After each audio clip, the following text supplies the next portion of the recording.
Oke, Assalamualaikum warahmatullahi wabarakatuh. Selamat pagi, salam sejahtera bagi kita semua. Oke, ada di semua. Waalaikumsalam Waalaikumsalam warahmatullahi warahmatullahi wabarakatuh. wabarakatuh. Shalom Oke, Pak, baik. selamat pagi. Pagi, Pak. Oke, pagi semuanya. Hari ini kita akan membahas ya terkait dengan 3 topik ya penting dalam keperawatan gawat darurat. Di antaranya adalah triase ya, kemudian end of life issues atau isu terkait dengan akhir kehidupan ya pada saat untuk keperawatan gawat darurat. Dan terakhir itu adalah mekanisme trauma. Ya, dari materi ini penting karena kalian akan menjadi perawat gawat darurat yang dimana merupakan adalah garda terdepan dalam memilah pasien, kemudian menghadapi dilema etis pasien terminal ya, dan menangani pasien trauma itu yang sering menjadi penyebab utama kematian yang secara usia produktif seperti itu. Menurut data Riskesdas 2018, itu menunjukkan sekitar 8,2% kasus gawat darurat di Indonesia itu, dan semua itu pasti melewati proses namanya triase. Ya, jadi mari kita mulai dengan topik pertama terkait dengan triase. Tapi sebelum masuk dengan topik pertama, ada pertanyaan nih. Kira-kira mengapa triase itu disebut sebagai pintu utama pelayanan gawat darurat? Ada yang bisa? Silakan raise hand. Kenapa ini ya, triase itu disebut sebagai pintu utama dalam pelayanan gawat darurat. Silakan. Bagaimana Pak? Mengapa triase itu disebut sebagai pintu utama dalam pelayanan gawat darurat?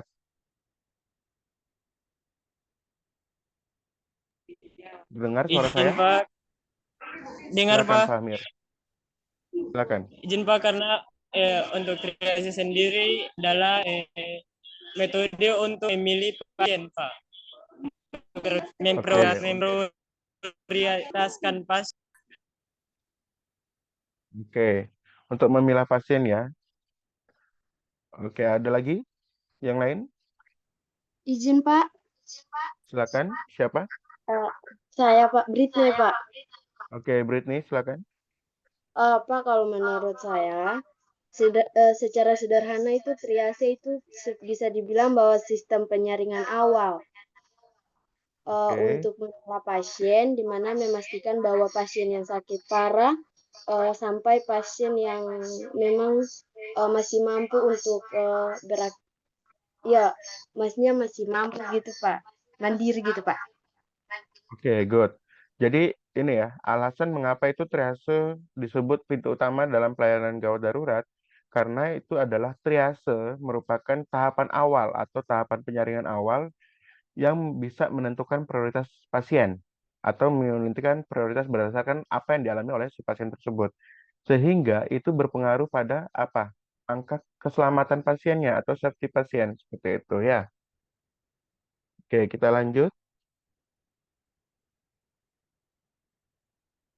Ini ya terkait dengan tujuan utama. Nanti kita akan menjelaskan bagaimana konsep dasar triase, kemudian dari hospital dan disaster ataupun bencana ya. Kemudian memahami isu etis dan klinis pasien, end of life ya di IGD. Kemudian bisa menjelaskan bagaimana mekanisme trauma dan peran perawat dalam penanganannya berdasarkan data risk case tadi itu ya. Oke, selanjutnya terkait dengan triase ya. Triase itu adalah proses memilah pasien berdasarkan tingkat kegawatannya. Dilakukan segera, maksimal 1 menit ya per pasien seperti itu. Jadi harus fast response seperti itu. Fokusnya bukan hanya diagnosa final ya, tapi menentukan siapa yang harus ditolong lebih dahulu seperti itu. Menurut Kemenkes 2019, itu triase itu wajib ada di semua UGD ataupun IGD seperti itu. Pertanyaannya, apa yang membedakan antara triase dengan diagnosis? Kira-kira apa yang membedakan antara triase dan diagnosis? Dengar suara saya? Terdengar? Terdengar Pak. Dengar. Oke, pertanyaannya apa Iya yang Pak, membedakan mohon antara izin Pak. triase? Oke, silakan Fahmir. Iya Pak, untuk Silakan. Tindakan triase dan diagnosa itu ada sekitar 11 tindakan untuk memilah pasien dari tindakan dari gawat darurat. Silakan diagnosa di penyakit di yang diberi oleh dokter. Begitu. Suaranya putus-putus, Flamir, bisa diulang? Iya Pak, mohon maaf. Mohon izin Bisa Pak diulang, untuk kreasi ada Pak, perbedaan Silakan antara diulang. kreasi dan diagnosa yaitu apa? Kreasi yaitu tindakan memilah pasien supaya kita tahu berapa gawat pasien tersebut. Sedang diagnosa itu tindakan yang sudah dilakukan dokter dan dokter memberikan diagnosis kepada pasien tersebut. Oke, good, Fahmir. Ada yang lain lagi? Opini yang lain? Silakan Britney. Saya kan, ya, Silakan mohon Britney. izin Pak. Ya Pak, mohon izin. Kalau menurut saya perbedaan triase dan diagnosa itu, kalau triase itu penggolongan atau seperti yang tadi saya bilang bahwa sistem penyaringan awal untuk pasien untuk menentukan prioritasnya. Sedangkan untuk diagnosa sendiri menurut saya itu adalah penentuan penyakit secara mendalam yang dialami oleh pasien, Pak. Oke, Ya, itu good. saja, Pak. Oke, ada yang lain lagi? Oke, jadi apa sih yang membedakan antara triase dan diagnosis? Ya, triase itu adalah fokus pada prioritas penyelamatan. Ya, berfokus pada prioritas penyelamatan, sedangkan diagnosis itu fokus pada penentuan penyakit. Seperti itu. Itu hal yang sederhana. Ya, bisa dipahami ya. Itu adalah perbedaannya. Terus yang berikutnya lagi, terkait dengan tujuan triase itu adalah menyelamatkan pasien paling kritis dengan mengoptimalkan sumber daya yang ada dan menurunkan mortalitas. Berdasarkan WHO 2022, itu melaporkan triase yang baik bisa menurunkan angka kematian hingga 20% seperti itu pada bencana atau disaster. Ya, jadi ini bukan sekedar administrasi doang gitu, tetapi intervensi penyelamatan nyawa. Pertanyaannya, bagaimana caranya itu triase itu bisa menurunkan mortalitas? Kenapa kok bisa triase itu bisa menurunkan angka kematian atau mortalitas? Silakan. Izin Ada yang Pak, bisa? Silakan Nila. bagaimana saya mengurangi angka kematian itu karena yang tadi karena sudah melalui proses pemilahan mana yang harus ditangani lebih dulu sehingga yang lebih penyakitnya yang lebih parah itu bisa ditangani sehingga angka mortalitas bisa diturunkan. Good. Jadi Nila jawabannya benar ya. Jadi bagaimana caranya itu triase itu bisa menurunkan angka mortalitas atau kematian? Karena dengan mengutamakan pasien kritis, ya prioritas nih, sehingga intervensi itu cepat dilakukan, sehingga bisa menurunkan angka kematian. Seperti itu. Terus yang berikutnya adalah prinsip triase. Itu harus cepat nih, harus kurang dari 60 detik atau 1 menit. Ya, tepat sasaran itu berdasarkan klinisnya, ya, bukan berdasarkan status sosial. Seperti itu. Kadang-kalanya kalau misalkan di ini ya, di rumah sakit, oh dong kasih lama nih BPJS nih dibandingkan yang utama. Jadi kayak yang reguler gitu loh, dong bayar sendiri mandiri. Nah, itu lebih diprioritaskan, itu tidak boleh seperti itu. Terus berulang nih, kondisi pasien itu dia bisa berubah. Kemudian dan fokus pada ancaman nyawa. Menurut Emergency Nursing Association, triase itu harus clear, konsisten, dan continuous. Itu adalah prinsip-prinsipnya dari triase. Terus ini, kenapa kok triase itu harus diulang? Pertanyaannya, mengapa triase itu harus diulang?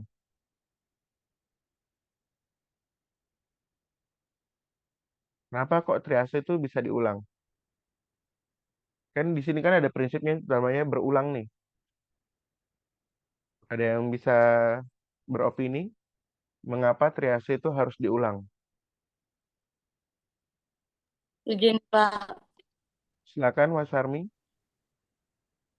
Iya, karena triase harus diulang karena kondisi pasien bisa berubah, memburuk atau membaik seiring waktu, sehingga triase ulang memastikan pasien yang paling membutuhkan perawatan segera teridentifikasi dengan tepat, Pak.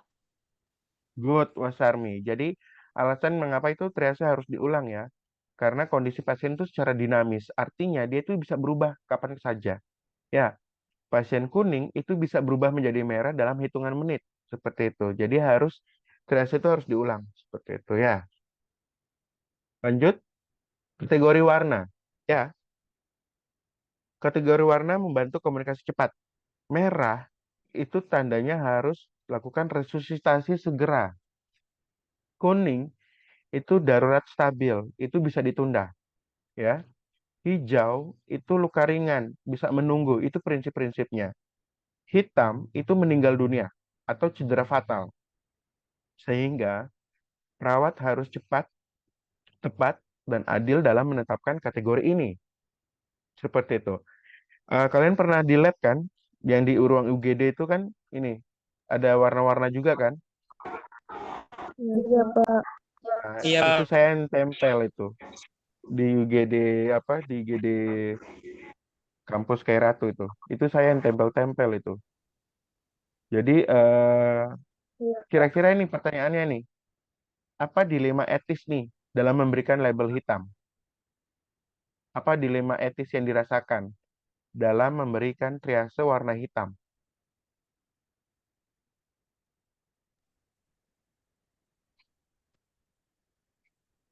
Dilema etisnya apa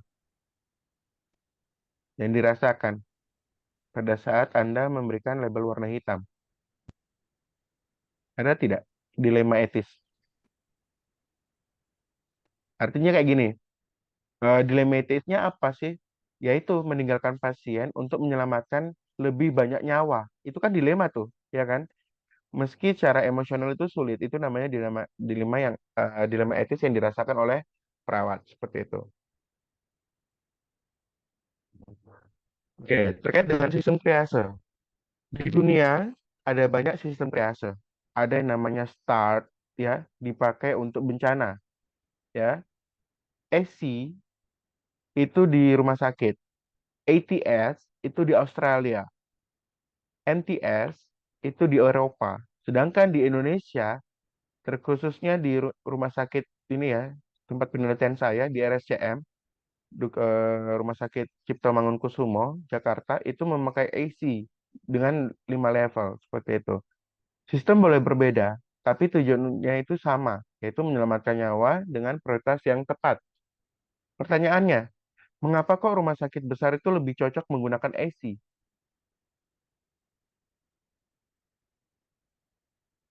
Kira-kira apa?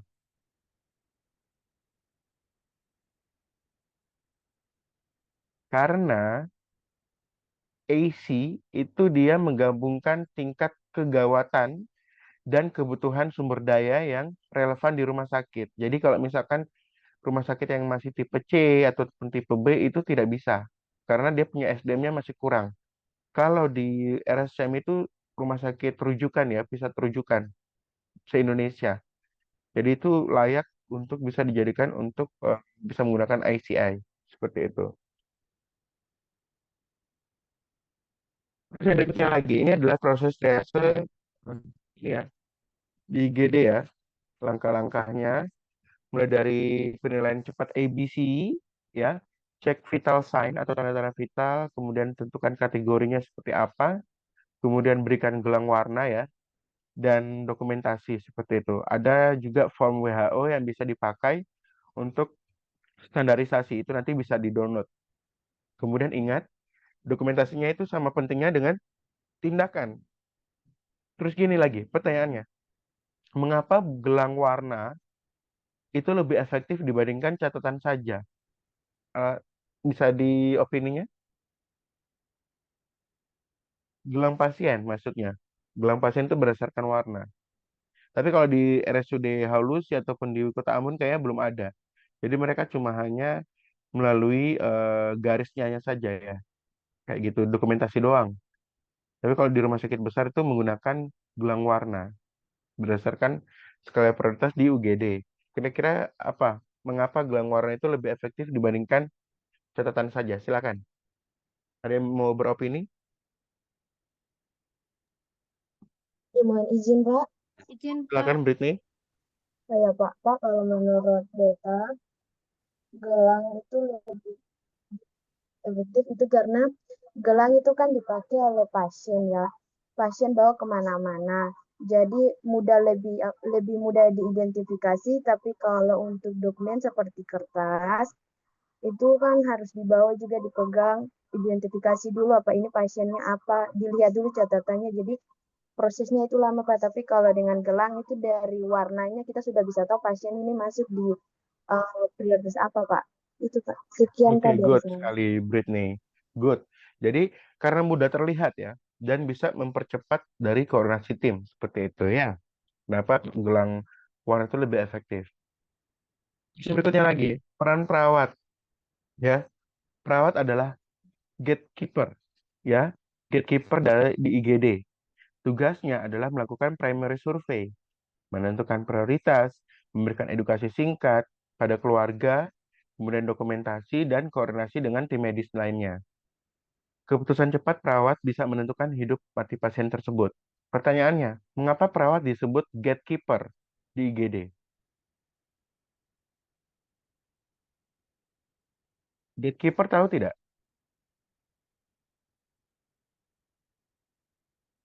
Kayak peralihan, orang pertama gitu loh.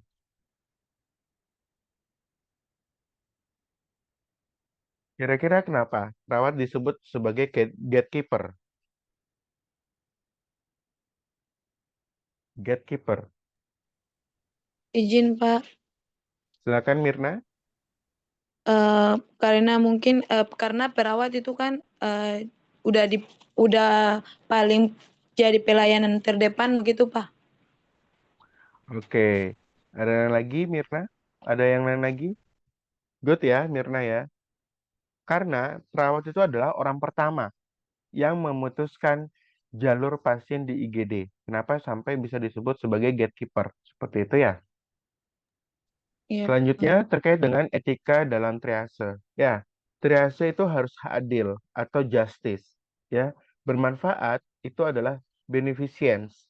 Ya, menghindari sia-sia. Ya, itu adalah namanya non malfeasance dan menghormati pasien atau respect ya.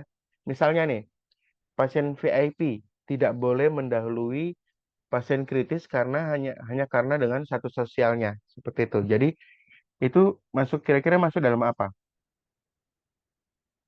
Kalau misalkan dengan kasusnya misalnya pasien VIP itu tidak boleh mendahului pasien kritis hanya karena status sosialnya. Kira-kira etika yang mana yang masuk? Izin Pak, justice keadilan. Oke, good. Jadi justice ya harus bersifat adil. Terus gini, kira-kira apa contoh pelanggaran etika dalam triase? Kira-kira apa? Contoh pelanggaran etika dalam triase. Berikan satu contoh saja.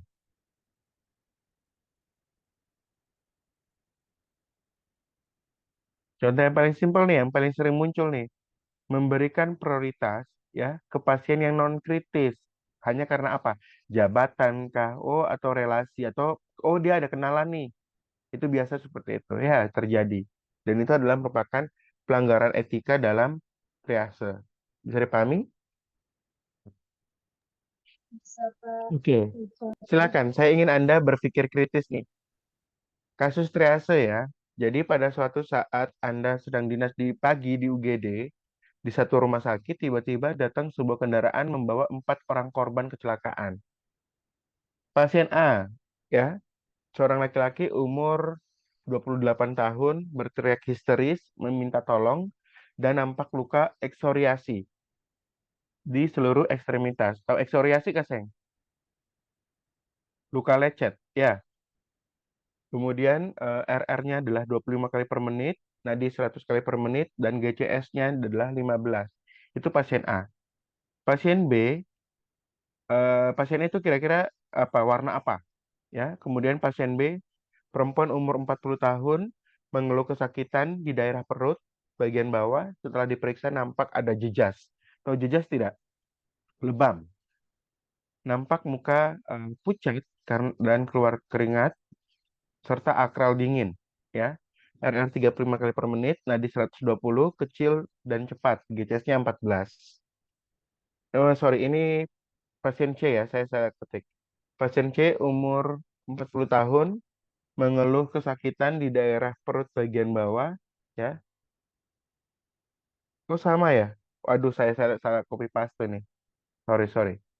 Lewat. Jadi pasien A, pasien B, dan pasien D. Pasien D itu seorang anak kecil umur 12 tahun, mengeluh sesak nafas, nampak ada jejas di kanan ya.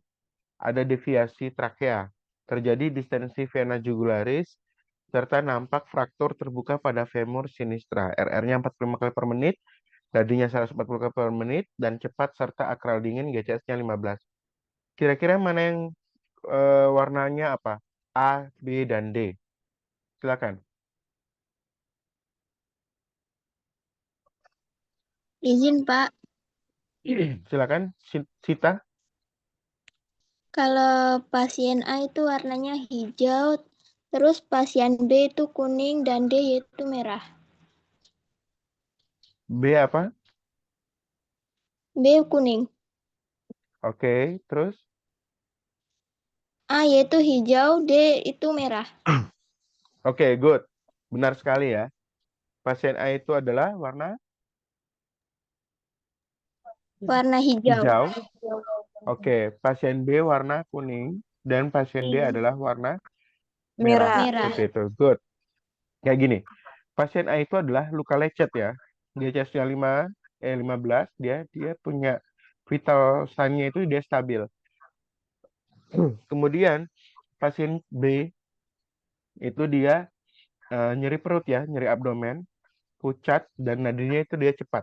Ya, itu clue-nya. Terus kalau pasien B itu kenapa sampai warna kuning ya? Karena itu masih bisa ditunda. Ya, GCS-nya juga 15.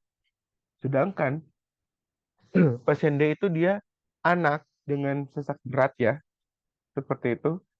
Kemudian adanya deviasi trakea. Trakea itu adalah penyempitan pada trakea. Seperti itu. Kemudian adanya fraktur terbuka, sehingga warnanya adalah warna merah. Jadi ini contoh-contoh kasus nanti pada saat yang tadi tryout yang pada saat tadi ya pretest ya. Bisa dipahami tidak? Kira-kira warna apa kayak gitu dengan data-data yang ada. Bisa, Bisa, Pak. Bisa ya? Oke, Bisa, good. Pak. Bisa Pak. Selanjutnya terkait dengan hospital triase ya, hospital triase. Oke, hospital triase ini dilakukan di IGD rumah sakit ya. Fokusnya itu adalah di setiap pasien ditangani secara optimal, kemudian jumlah pasien itu relatif terkendali ya. Sis- Ini tadi yang saya cantumkan tadi RSCM ya, menggunakan ESI seperti itu. Bedanya dengan dalam triase disaster ya ataupun bencana itu dilakukan pada saat bencana massal ya. Fok- Fokus utamanya adalah menyelamatkan nyawa terbanyak, kemudian sumber daya terbatas, pasien prognosis buruk, kategori hitam. Prinsip etiknya adalah greatest good for the greatest number. Jadi kayak gini. Apa perbedaannya antara di rumah sakit dan di lapangan ya ataupun bencana. Jadi kebalikan. Jadi kalau misalkan yang didahulukan di apa namanya di rumah sakit adalah yang warna merah ya, sedangkan di disaster itu yang didahulukan adalah warna hijau. Bisa dipahami tidak? Dengan gejala yang sama. Jadi kalau misalkan urutannya tadi kan yang kalau di rumah sakit kan merah, kuning, hijau, baru hitam ya. Kalau di apa namanya di disaster itu yang lebih utamakan adalah warna hijau, kuning, merah, baru hitam. Seperti itu. Bisa dipahami? Halo. Bisa ya? ini ya kasus perbandingan hospital dan disaster. Ya, contoh di IGD itu pasien A dia sesak berat, kemudian pasien B itu dia luka ringan. Prioritasnya yang mana? Otomatis pasien A ya, seperti itu, karena dia sesak berat. Kalau di bencana itu 10 korban, satu cardiac arrest, dia labelnya warna hitam. Ya, 5 itu dia menderita shock, itu labelnya warna merah. 4 luka ringan dia warna hijau. Jadi yang lebih di apa diprioritaskan adalah yang warna hijau dulu, seperti itu, baru merah, baru hitam. Kemudian kira-kira apakah etis nih meninggalkan pasien dengan cardiac arrest? Enggak, tidak. Opininya di saat bencana atau serangan jantung gitu. Etis tidak? Halo? Halo? Iya, Pak. Kira-kira etis tidak kalau kita meninggalkan pasien dengan cardiac arrest di bencana saat disaster? Tidak, Pak. Nah, jadi kayak gini. Tadi kan ingat ya, prinsip dari disaster itu adalah yang diutamakan adalah warna hijau dibandingkan yang warna merah ataupun hitam. Ya etis-etis saja karena kita harus menyelamatkan banyak nyawa pasien seperti itu. Seperti itu ya. Jadi etis-etis saja. Kemudian kita topik yang kedua terkait dengan end of life care. Ya, jadi kayak gini, end of life care itu adalah perawatan menjelang akhir kehidupan ataupun kematian ya. Eh, Fokusnya itu bukan lagi menyembuhkan penyakit, melainkan memberikan kenyamanan, martabat, dan quality of life dengan terbaik, yang terbaik seperti itu. Menurut WHO 2021, itu mencatat bahwa ada 56,8 juta orang per tahun di dunia yang membutuhkan AOL care. Ya, di IGD sering kita temui pasien terminal, misalkan pasien kanker stadium akhir atau gagal organ multiple seperti itu, yang datang dalam kondisi kritis. Pertanyaannya, mengapa pasien terminal ya tetap sering dibawa ke IGD? Kenapa? Kenapa kok pasien terminal itu dia lebih sering tetap sering dibawa ke IGD? Kira-kira apa? Kenapa kok tahu pasien terminal tidak? Kayak cancer, kayak penyakit-penyakit terminal yang semua mati-mati begitu ya. Kenapa kok harus masuk di UGD dulu?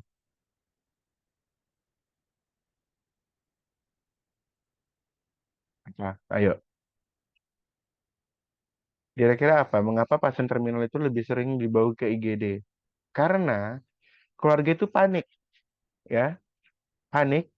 Belum ada perencanaan terkait dengan perawatan apa ya, istilahnya perawatan akhir hayat lah, seperti itu. Dan masih berharap ada tindakan penyelamatan di UGD, seperti itu. Ya, terus yang berikutnya lagi, tantangannya apa? Maaf, untuk karakteristiknya ya. Kayak gini ya, so, misalnya kayak pasien kanker, chronic kidney disease, atau gagal ginjal ya, gagal jantung, gagal organ multiple, shock refraktor, kemudian henti jantung, seperti itu. Berdasarkan data 2019, di RSCM itu kurang lebih 20% itu pasien ICU adalah penyakit terminal, pasien terminal, seperti itu. Terus selanjutnya lagi, tantangan akhir kehidupan nih, ya, di IGD itu apa? Tantangan terbesar adalah waktu, ya, waktu yang terbatas untuk pengambilan keputusan. Kondisi emosional keluarga dan seringnya tidak ada dokumen ya atau misalnya DNR atau Do Not Resuscitation ya. Kemudian budaya Indonesia juga cenderung menginginkan keluarga itu dia tetap berusaha sampai akhir hayatnya ya. Sehingga perawat sering menghadapi dilema. Kira-kira apa dilema etis terbesar dalam end of life care di IGD? Kira-kira apa dilema etisnya?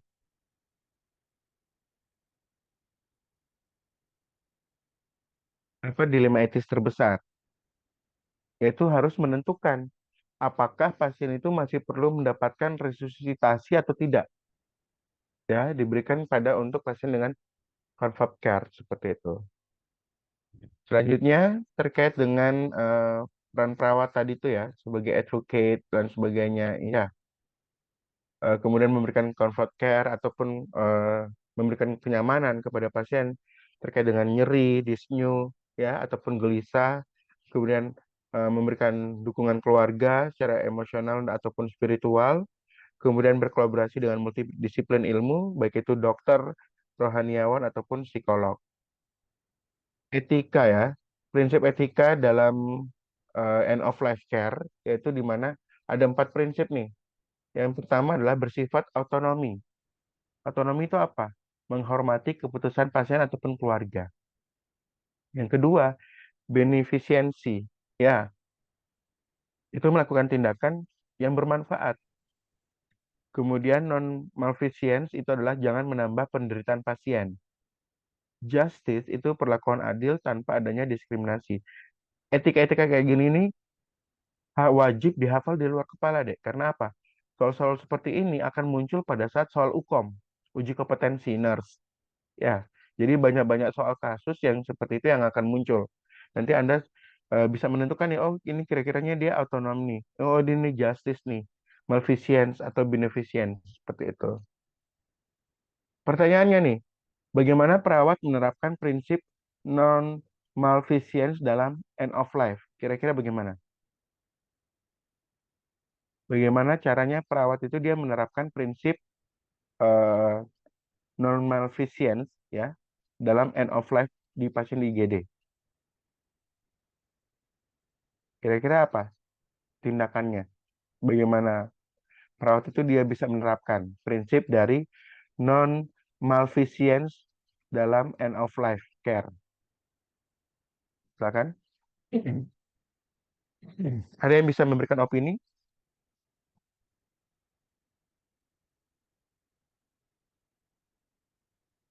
Misalnya kan tuh sudah tahu nih pasien ini sudah mau meninggal nih, misalnya yang ada harapan lagi.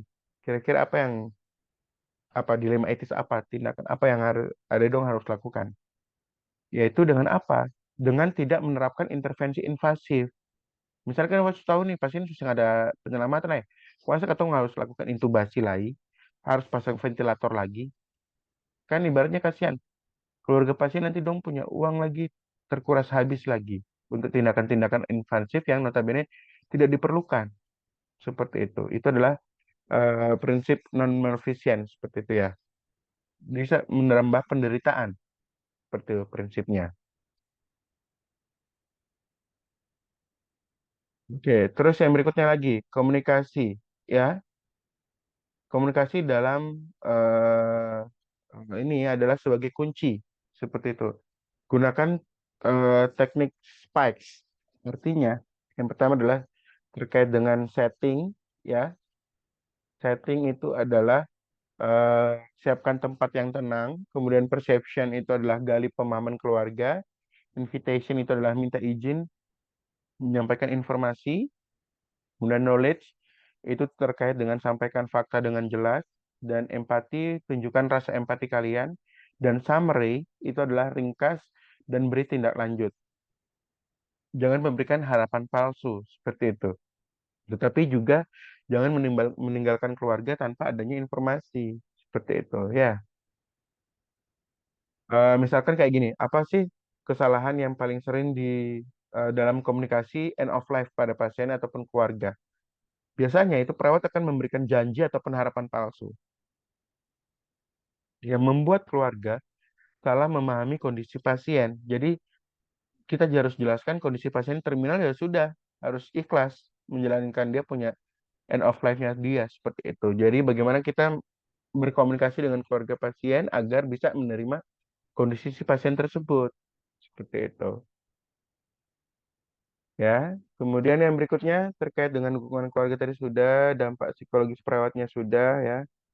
Nah, ini adalah satu kasus ini ya, end of life-nya pasien dengan lansia, kanker yang sudah metastase atau sudah menyebar ya.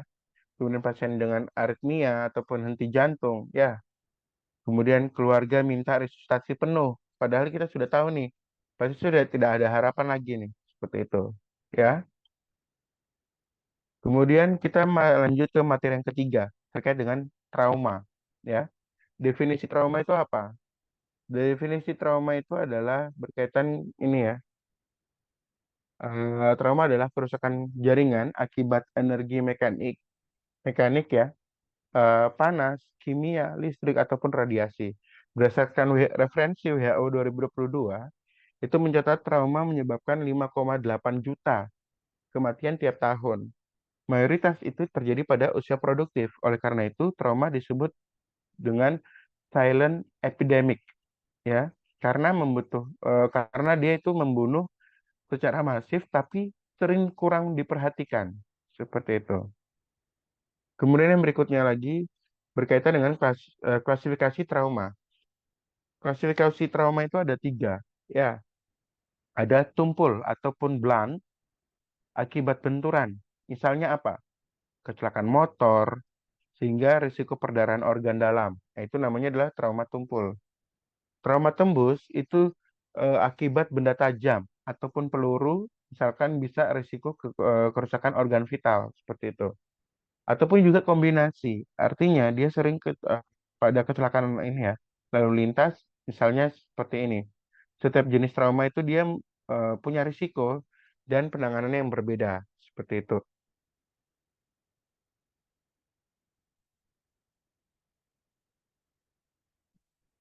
Kalau untuk trauma tumpul, tadi itu ya, penyebabnya itu adalah kecelakaan lalu lintas ya, KLL. Dampaknya adalah bisa mengakibatkan fraktur, hematom, ruptur organ dalam. Ya, bahayanya adalah perdarahan internal yang tidak tampak, sehingga adanya warna jejas. Tahu warna jejas tidak? Kebiruan, kayak gitu. Data dari data Indonesia, Kemenkes 2020 itu menunjukkan KLL itu dia sebanyak 55% kasus trauma di UGD. Trauma tembus nih, penyebabnya luka tusuk, luka tembak, ya, luka kecil tapi fatal bila kena organ vital. Seperti itu. Luka tembak bisa mengakibatkan kerusakan jaringan secara luas, ya, dan perlu segera imaging atau ini ya, dan bedah eksplorasi seperti itu. Terus respon tubuh terhadap trauma, ya. Tubuh itu berespon trauma dengan aktivasi dari sistem simpatis, yaitu berupa takikardi. Nadinya dulu dia cepat, ya. Adanya vasokonstriksi, penyempitan, kehilangan darah, ya, bisa mengakibatkan adanya shock hipovolemik. Kemudian inflamasi itu bisa mengakibatkan risiko sistemik inflammatory response system. Jika tidak ditangani, akan mengalami multi-organ dysfunction syndrome. Seperti itu. Kemudian untuk primary survey yang kemarin ya, ABCDEA. Jadi untuk penilaian trauma itu selalu mengikuti ABCDA menurut ATLS ya. Airway itu dengan proteksi cervical, breathing itu harus cek ventilasi dan oksigenasi, dan C itu adalah circulation, hentikan perdarahan yang masif, dan disability itu adalah nilai neurologis dengan GCS. Seperti itu. Exposure itu buka pakaian, cek seluruh tubuh, cegah hipotermia. Dan ABCDA itu harus dilakukan berurutan dan harus dilakukan dengan cepat seperti itu. Pertanyaannya, mengapa proteksi servikal itu penting saat mengamankan airway? Bisa dijawab? Mengapa proteksi servikal ya penting saat mengamankan airway? Ada yang bisa beropini? Silakan. Kenapa kok proteksi servikal? Atau servikal tidak? Tulang leher. Itu penting untuk mengamankan airway atau jalan nafas. Kenapa? Kan ada head tilt, chin lift, kayak gitu-gitu ya. Jaw thrust. Ada yang bisa jawab? Karena trauma itu sering disertai dengan cedera tulang leher. Jadi kalau misalkan KLL nih, kecelakaan lalu lintas, Kenapa kok tidak boleh diangkat dengan sembarangan? Misalnya kita angkat pasien itu sembarangan. Karena apa? Bisa mengakibatkan pasien itu dia lumpuh. Ataukah juga bisa mengakibatkan pasien itu dia bisa penurunan kesadaran yang sangat sangat sangat ini ya, membahayakan seperti itu. Jadi kita harus lakukan eh, nekolar. Tahu nekolar tidak? Yang di GP itu, di leher kalau kecelakaan tuh. Nah, jadi kalau untuk pasien itu harus dilakukan fiksasi pakai tangan. Nanti Anda akan lab ya dengan Ibu Yati. Nanti tolong nanti minta Anto untuk jelaskan ya. Karena saya tidak ada di sana, saya susah mendemonstrasikan. Biasanya kalau saya kuliah itu di kelas itu langsung simulasi. Jadi langsung dipraktekkan. Seperti itu. Nanti bisa Anda OSC, labnya di itu. Terus yang berikutnya lagi berkaitan dengan secondary survey. Ya. Setelah pasien dia stabil, kemudian lanjutkan ke secondary survey, memeriksa pemeriksaan head to toe ya. Kemudian anamnesis singkat dengan ample ya, alergis, medication, past illness, last meal, dan event ya. Dan pemeriksaan penunjang seperti X-ray atau CT scan atau USG fast seperti itu. Kemudian trauma spesifik nih. Trauma yang sering di IGD antara lain adalah trauma kepala atau ibaratnya adalah cedera otak. Cedera otak itu ada 3 jenis, ringan, sedang, dan berat. Seperti itu. Kemudian hematom, ya, seperti itu. Atau juga risiko perdarahan intrakranial. Kemudian untuk toraks, ada pneumotoraks dan hematotoraks. Untuk abdomen ataupun bagian pelvis, itu adanya ruptur limpa, ya, robekan pada hati, kemudian perdarahan masif, dan semua ini membutuhkan deteksi dini dan intervensi cepat, seperti itu. Terus peran perawat dalam trauma. Perawat trauma itu berperan melakukan triase ya, stabilisasi awal mulai dari ABCDA, kemudian kontrol perdarahan, pemasangan oksigen, cairan, monitoring vital, vital sign-nya, serta kolaborasi dengan tim medis ya, seperti itu. Kemudian kecepatan perawat sangat menentukan outcome pasien trauma. Seperti itu. Ini contoh kasus trauma ya. Pasien kecelakaan motor, GCS-nya 10, perdarahan aktif, fraktur terbuka. Langkah-langkahnya apa? A. Amankan jalan nafas dan proteksi servikal. Ya. B. Pastikan adanya ventilasi. Ya. C. Hentikan perdarahan. Ya. Atau balut tekan atau tourniquet. Kemudian stabilkan fraktur. Seperti itu. Apa yang lebih dahulu dilakukan bila RW dan perdarahan dia sama-sama bermasalah? Jawabannya apa? RW sebagai prioritas masalahnya. Tetapi bila perdarahan dia masif, lakukan kontrol cepat sambil RW juga dijaga. Seperti itu. Mungkin itu aja terkait dengan materi hari ini. Ada pertanyaan? Silakan. Habis itu kita post test ya. Bisa Pak, ya? izin Pak, saya ingin Silakan. memberikan pertanyaan Pak. Silakan, Dek. Ya Pak, terima kasih. Izin Pak, sebelumnya Pak kira-kira nih pasien yang memang katong ini tentang pasien menjelang ajal begitu Pak. Gimana? Pak kira-kira nih pasien yang memang katong su tahu seng bisa diharapkan tapi seng berani secara langsung bilang par keluarga. Cuman keluarga dari pihak keluarga nih pengen katong ada tindakan yang bisa dong harapkan untuk lebih baik begitu per pasien Pak. Kira-kira apa yang katong lakukan Pak? Sekian Pak. Oke, kuncinya adalah satu. Dari Mirna kayak gini, bagus sekali ya pertanyaannya. Kalau misalnya pasien yang menjelang ajal, kita sudah tahu kondisi pasien tidak bisa diselamatkan lagi, tapi keluarga itu kekeh harus bisa misalnya RJPK atau pasang ventilasi kah, atau bagaimana. Yang jelas peran perawat adalah sudah menjelaskan kondisi yang real yang dialami oleh si pasien tersebut. Kalau toh keluarga dia paksa untuk melakukan tindakan, kita harus lakukan informed consent. Ada surat kesediaan. Jadi ada surat persetujuan. Tanpa adanya itu, kita tidak bisa lakukan apa-apa, Dek. Karena itu adalah hak legalnya kita. Jadi kalau misalkan oh toh keluarga juga paksa kayak gitu, yang penting ada surat informed consent. Jadi yang penting kita sudah sebagai seorang perawat, kita sudah menjelaskan kondisi pasiennya seperti itu. Kalau toh dari keluarga ya tetap kita jalankan. Tapi kita harus menandatangani informed consent yang sudah disetujui oleh si keluarga pasien. Ya sudah, kalau sudah ditandatangani ya sudah kita lakukan tindakan. Walaupun tidak ada tidak ada apa efek seperti itu. Yang penting kuncinya adalah kita sudah komunikasi dan sudah harus ada tanda tangan inform consent seperti itu. Bisa? Siap, Pak. Makasih, Pak, sebelumnya. Oke, sama-sama. Ada lagi yang mau bertanya? Silakan sebelum kita post test.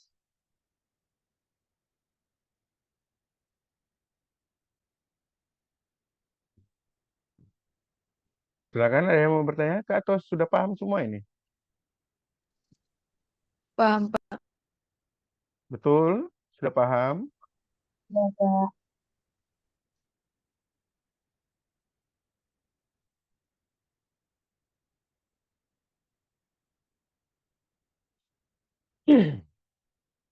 Oke, silakan untuk join quizzes lagi ya. Kita post test.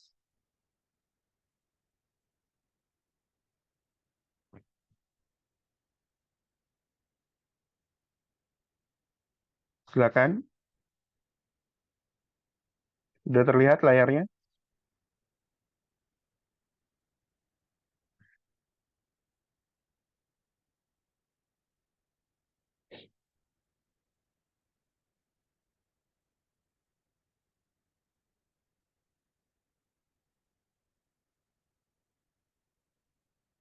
Karena satu soal itu 30 detik ya.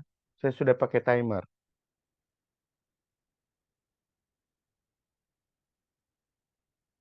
Silakan join.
Pak, izin sebentar, Pak. Soalnya HP Lola, Pak.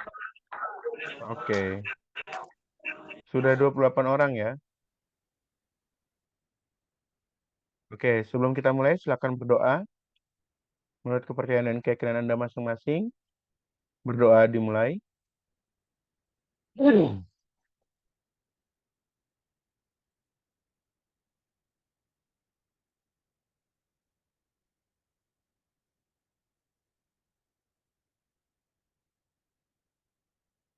Oke, berdoa selesai. Kita mulai ya. Pak, izin, Pak. Saya tidak bisa, Pak. Ya, Tidak bisa. HP Lola, Pak. bisa tidak? Masih ada mau masuk, Pak. Oke, silakan.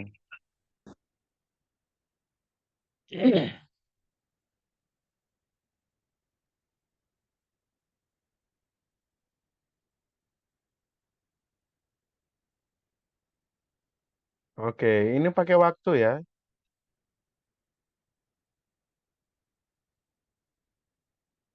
Oke, selanjutnya ya.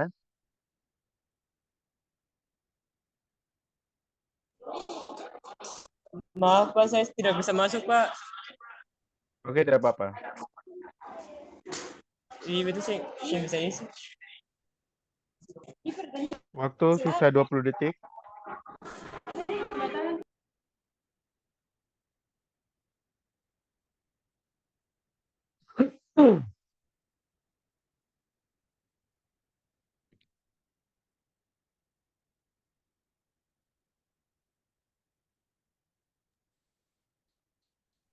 Oke, mayoritas warna hijau ya.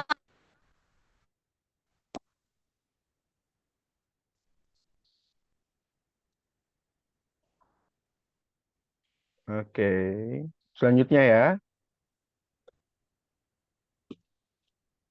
Pak, maaf saya Silakan. tidak bisa Oke, tidak apa-apa.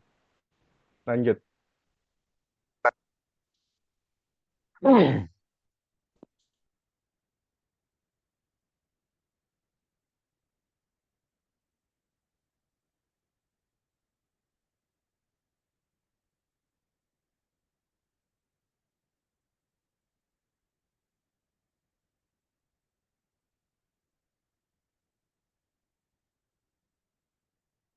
Oke, jadi yang benar adalah warna hijau ya. Oke, selanjutnya soal nomor 3.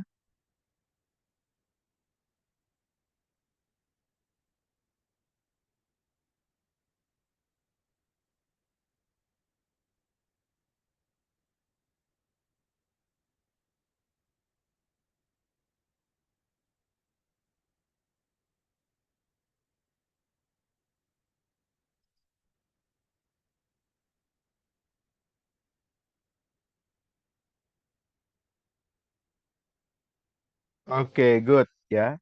Warna hitam ya. Alhamdulillah syukur. Mayoritas jawaban benar ya. Oke, selanjutnya.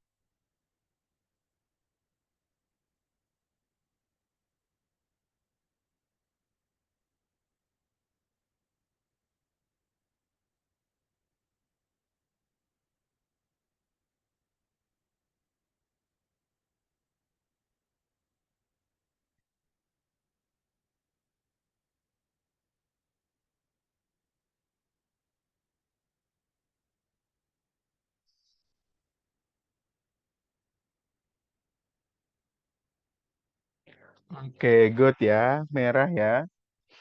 Mayoritas jawaban benar ya. Lanjut.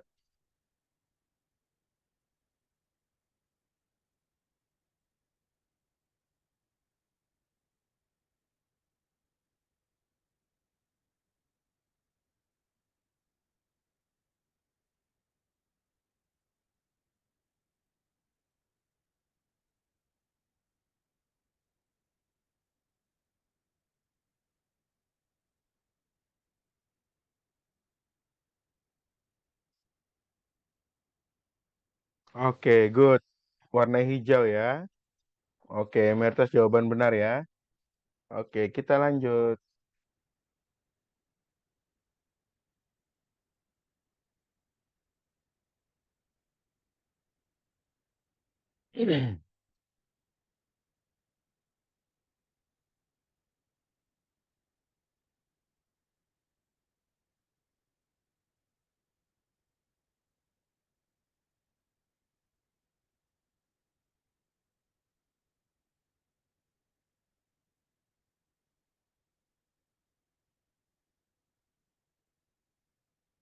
Wah, jawaban mayoritas banyak yang salah ya. Cuma 4 orang saja yang betul. Warna merah ya. Oke.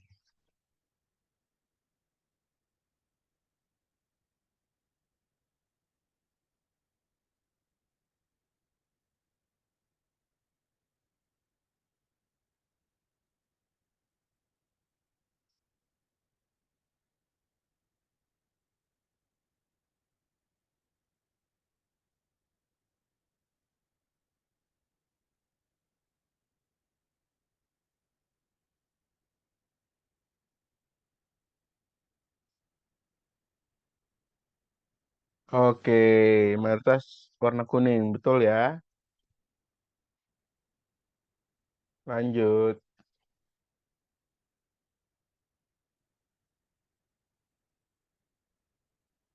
Soal ke-9 ya.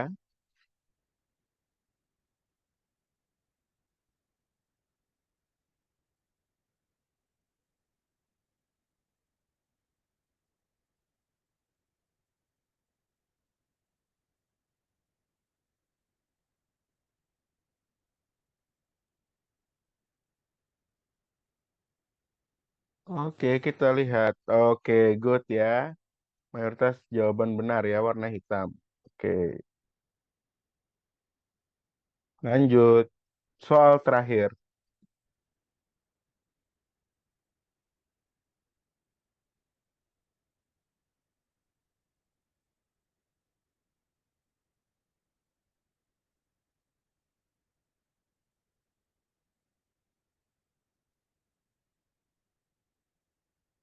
Ayo, 5 detik lagi.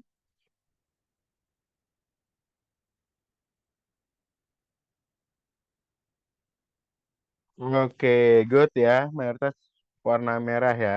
Oke, benar jawabannya. Dan kita lihat.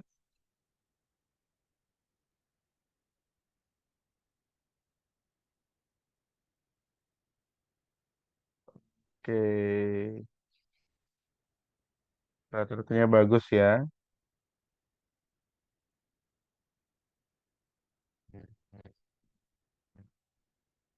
Oke, good ya. Pak, mohon Susmiati. maaf Pak, soalnya tadi di soal ke-7 Pak. Waktu soalnya sudah selesai. Oke, Susmiati, good ya. Itu bagus. Oke. Harus sedikit semua ya pemahamannya ya. Oke, bagaimana responnya? Kita refleksi ya. Bagaimana pembelajaran hari ini? Bisa ada yang Sangat mewakili? seru Silakan. Pak. Biasa sekali, Pak. Oke, sangat seru ya. Sangat Ya, Tapi lebih bagus bagaimana Mirna? offline kayaknya Pak. Ya, nanti Kayaknya tunggulah lebih saat saya datang nanti di Depok, di Keratu ya. Iya Ya, Pak. Pak. Pak. Kalau jujur, saya pribadi kalau mengajar itu adalah langsung simulasi. Jadi pada saat misalkan kayak teori itu saya lebih ini ya, itu ya formalitas lah, tapi lebih ke skillnya, entah dari dong semua seperti itu. Jadi dulu itu saya untuk Gadar itu saya yang kasih pemeriksaan semuanya, mulai dari kalau pengkajian sampai sekarang sampai terakhir itu saya yang susun semua buku panduan, mulai dari KMB sampai dengan Gadar seperti itu. Dan saya juga dengan tim teaching ada Ibu Yati itu juga di Gadar ya. Nanti eh, dengan beliau nanti simulasi ya seperti itu ya. Saya akan berikan tugas lagi ya individu ya, boleh ya. Sekarang boleh Ya, individu dan Pak. kelompok. Boleh individu dan kelompok. Nanti Anda membuat video ya, video simulasi seperti itu. Bentar ya.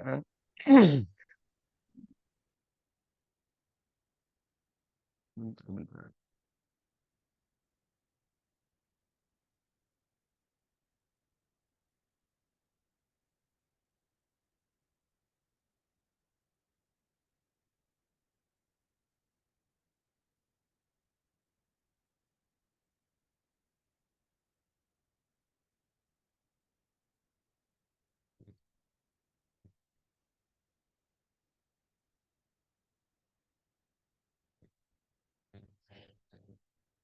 Bentar ya.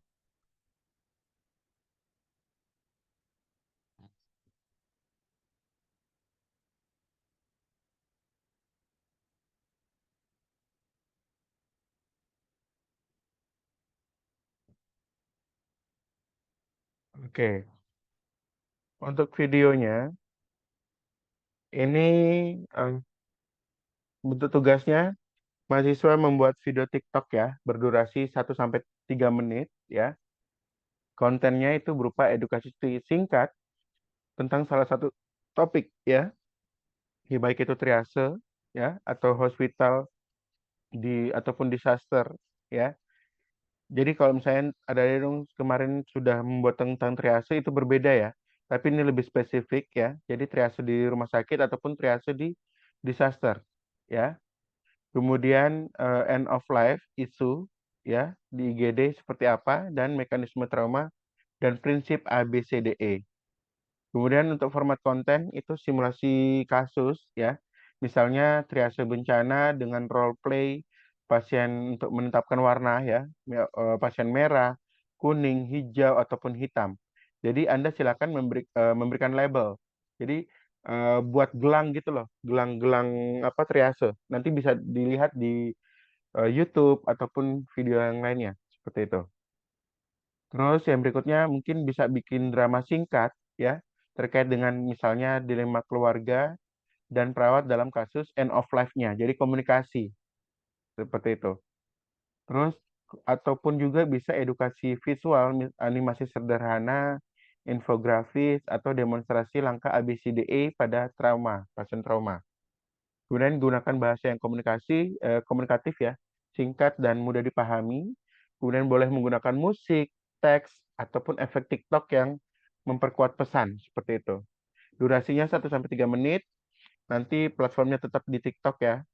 Kemudian nanti dikumpulkan seperti biasa nanti Senin depan ya. Jadi untuk linknya nanti Keting, Fahmir nanti tolong dikoordinasikan ya. Terus Baik. jangan lupa nama lengkap, NPM, semester, kelas nanti di deskripsi ya. Dan tema yang dipilih serta referensinya dan di tag ke saya. Kemudian video diunggah di TikTok seperti itu. Nah, contoh ide Siap, Pak. kreatif nanti saya akan kirim di grup Messenger ya. Misalkan terkait dengan triase disaster ya. Nanti mahasiswa bisa role play menjadi korban bencana ya. Siapa yang berperan menjadi korban, siapa yang berperan sebagai perawat, kayak gitu-gitu. Nah, nanti dengan memberikan label warna yang berbeda, lalu perawat menjelaskan alasan setiap warna seperti itu. Nanti buat simulasi lah. Kemudian end of life-nya mungkin bisa bikin drama singkat tentang komunikasi empati perawat dengan keluarga yang pasien terminal, contoh. Terus mekanisme trauma ABCDE itu simulasi pasien kecelakaan, contoh. Kemudian perawat melakukan pemeriksaan cepat A, B, C, dan D, dan E sambil menambahkan teks edukasi di layar. Jadi harus ada dia punya edukasi di layar seperti itu. Kemudian edukasi infografis, yaitu mahasiswa membuat animasi sederhana dengan teks contoh. Kalau ada kecelakaan, cek ABCDE dulu sebelum panik atau lain sebagainya. Silakan Anda berkreasi, ya. Saya sangat apresiasi sekali dengan video-video Anda. Sangat, sangat, sangat, sangat, sangat kreatif. Tangan dulu. Siap, Bagus. kasih, Pak. Dan itu saya jauh dari ekspektasi saya. Kalian sangat kreatif, buat intro, videonya keren, kemudian kontennya juga keren sekali. Ya, saran saya agak sedikit koreksi nih, ya. Mungkin ada beberapa video di TikTok itu dia layarnya kecil, ya, layarnya kecil pada saat Iya, Pak. ditampilkan. Jadi mungkin bisa menggunakan apa begitu kah? Kamera HP kah? Itu pakai kamera HP atau apa? Kamera Iya, HP, Pak, Pak. HP, Pak. Ya, tapi kameranya itu kayak kecil sekali tuh di TikTok itu tampilannya. Jadi saya harus zoom lagi tuh, seperti itu. Terus yang berikutnya lagi suara. Suara kecil, ada beberapa yang kecil sekali sampai tidak terdengar. Karena dia punya itu tertutupi dengan suara sound effect. Karena tidak balance. Jadi mungkin sound effect-nya itu bisa diperkecil, sedangkan suara Anda itu harus lantang. Seperti itu. Overall sudah bagus dan kreatif sekali. Cuma itu saja kekurangannya. Jadi suara, ya. Terus jangan terlalu tegang. Harus senyum. Pada saat video menjelaskan itu senyum. Ya, ibaratnya kayak vlogger-vlogger kayak gitu loh. Halo guys, eh, perkenalkan kayak gitu-gitu. Jadi harus ada penekanan-penekanan. Jadi ini kalian yo walaupun membaca ya harus disesuaikan juga tuh kayak gitunya kayak kaku sekali. Ada yang beberapa yang kaku. Ya, harus lebih fleksibel. Jadi jangan cuma hanya oh ya ada tugas saja nih, langsung upload saja. Jangan. Karena itu juga masuk dalam penilaian, ya kan? Seperti itu. Jadi kalau misalkan deadline-nya adalah misalkan hari Senin, jadi itu alangkah baiknya curi start dari sekarang. Nanti bisa komunikasi dengan teman-teman. Tidak perlu banyak-banyak orang, 5 orang, kan bisa tugas individu dan kelompok. Kalau tugas kelompok berarti kan nilainya kan bagi rata semuanya. Kayak gitu. Jadi harus tidak ada yang dominan. Jadi harus semua harus bagus seperti itu. Jadi siapa yang berperan sebagai perawat, kemudian siapa yang menjadi ini, siapa yang tim leadernya, kayak gitu, siapa yang jadi pasien. Jadi Anda silakan simulasi. Contoh, oh pasien dia fraktur nih, atau eh, luka dan sebagainya. Jadi Anda bikin simulasi. Ya, nanti kan pakai lilin, tahu lilin kan? Yang anak-anak SD atau TK itu. Nah, itu bikin luka-luka samaran kayak gitu-gitu. Nanti ada yang compang-camping, dia punya bajunya robek-robek, kasih apa kayak apa ya warna-warna darah kayak gitu-gitu, itu ya silakan sekreatif mungkin, karena senior-senior kalian sebelum kalian itu sangat-sangat luar biasa. Mereka simulasi langsung di lapangan apa di Keratu tuh. Jadi ada yang sewa, sampai sewa ambulans, sampai sewa ambulans, sampai ada yang sewa ambulans. Kemudian silakan Anda minta izin di Ibu Siti ya untuk peminjaman alat, ya misalnya kayak kruk, atau misalnya untuk tandunya, ya stretcher kayak gitu-gitu tuh, itu silakan pinjam.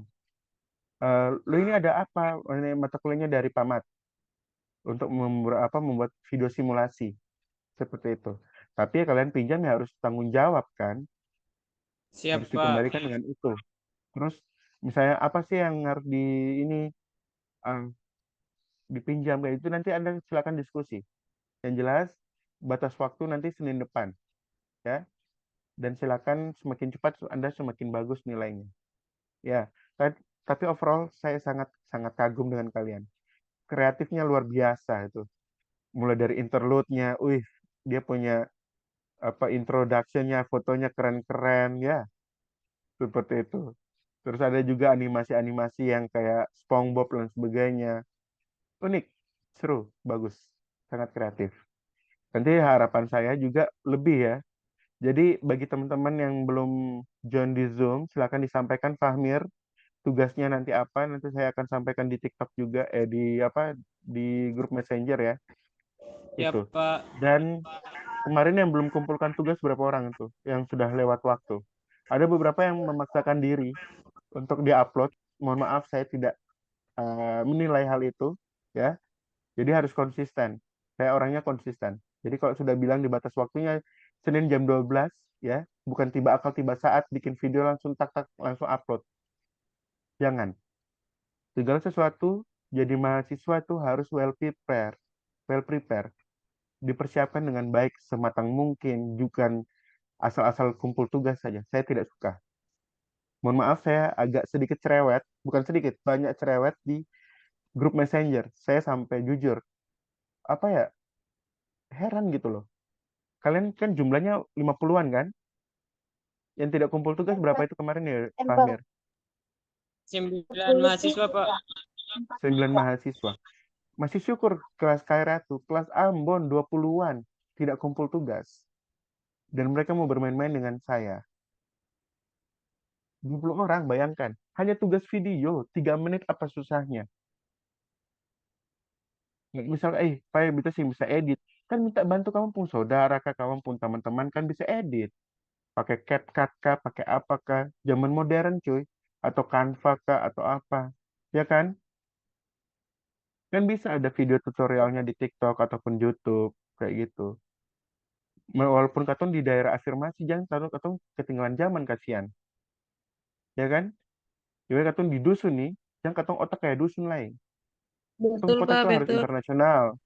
Ya, katong otak tuh harus apa ya, global gitu loh.